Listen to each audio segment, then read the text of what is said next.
कुमार कुंदन हल्द्वानी से इस वक्त हमारे साथ जुड़े हुए हैं।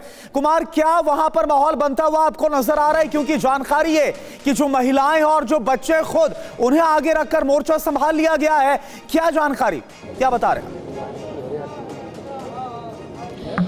देखिए करुणा, इस वक्त हम बनफूलपुरा के उस इलाके में मौजूद हैं जिस इलाके में डेमोलेशन की बात हो रही है, और हमारे साथ तमाम यहाँ के लोग मौजूद हैं। उनसे जानने की कोशिश करते हैं।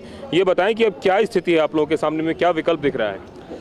देखिए, हम लोग अब तो सिर्फ दो ही सुप्रीम पावरों से उम्मीद लगाए बैठे हैं, ऊपर अल्लाह ताला से और नीचे सुप्रीम कोर्ट से।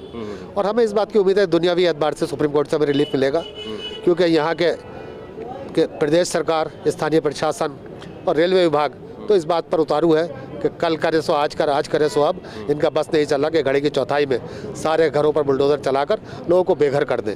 हम यही कहना चाहते हैं कि आखिर हम लोगों की गलती क्या है? हम भी इंसान हैं, इसी हिंदुस्तान के रहने वाले हैं, हम भी भारतीय हैं, हम भी इस देश की आज़ादी में हमारे लोगों ने भी कुर्बानियाँ दी हैं। तो आज हमें ऐसा 2 नंबर का नागरिक क्यों बनाया जा रहा है कि आज हमारी बात कोई करने वाला नहीं है? एक तरफा बात हो रही है, शासन, प्रशासन, रेलवे, सरकार सब ये चाह रही है कि बस इनके घर तोड़ दो, इन्हें बेघर कर दो।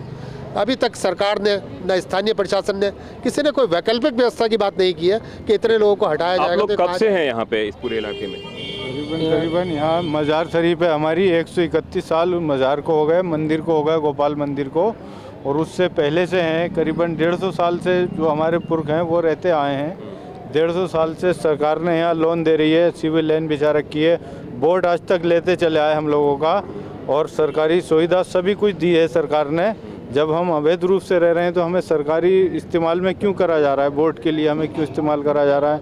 और 150 साल पुराने लोगों का यह हाल है, तो अब जो आजकल के रह रहे हैं उनका क्या हाल होगा? फिर पहले आप उनसे उम्मीद लग रही है आप लोगों को? कुछ उम्मीद तो ऊपर अल्लाह के हाथ में है, हम लोग अपनी पूरी कोशिश कर रहे हैं।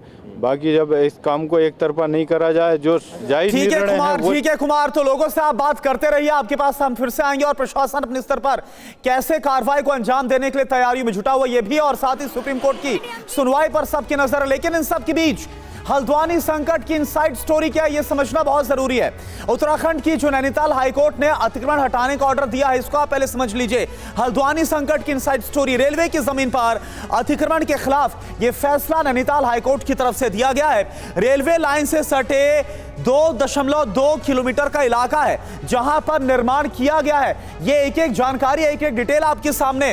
रेलवे की जमीन पर 4300 से भी ज्यादा कच्चे पक्के मकान बने हुए हैं। 4000 से ज्यादा मकान हैं जो कि इस वक्त बने हैं। 50,000 से ज्यादा यहां पर लोग रहते हैं, यहां पर उनका वास है। 20 मस्जिद, 9 मंदिर और स्कूल भी यहां पर अभी तक बन चुके हैं। 78 एकड़ जमीन पर आप यहां देखिए, जानकारी है कि 78 एकड़ जमीन पर 4300 से ज्यादा इस वक्त परिवार रह रहे हैं। ऑर्डर से 50,000 लोगों के बेघर होने का बड़ा खतरा इन्हें सता रहा है। और साथ ही पीड़ित परिवारों में अधिकांश मुस्लिम परिवार के हैं। जो जानकारी सामने आ रही है गफूर बस्ती को लेकर, हाईकोर्ट के फैसले को सुप्रीम कोर्ट में अब चुनौती दी गई है। 5 तारीख को इस पूरे मामले पर सुनवाई होगी, 5 जनवरी को सुप्रीम कोर्ट में सुनवाई होनी है और इस पर सबकी नजर। और जैसा हमने आपको बताया कि वकील प्रशांत भूषण की तरफ से भी इस पूरे मामले में याचिका लगा दी गई है। अब देखिए एक और बड़ी खबर इसको लेकर, हाईकोर्ट के फैसले के खिलाफ जमीयत उलेमा हिंद भी एक्टिव हो गया है। जमीयत के सदस्यों ने प्रभावित क्षेत्र का दौरा किया है। जमीयत के जो सदस्य हैं उनकी तरफ से जो प्रभावित इलाका है उसका दौरा किया गया है।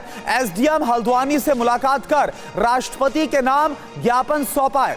हाईकोर्ट के फैसले का सम्मान, लेकिन स्थानीय लोगों के पास सबूत है, यह जमीयत की तरफ से कहा गया है।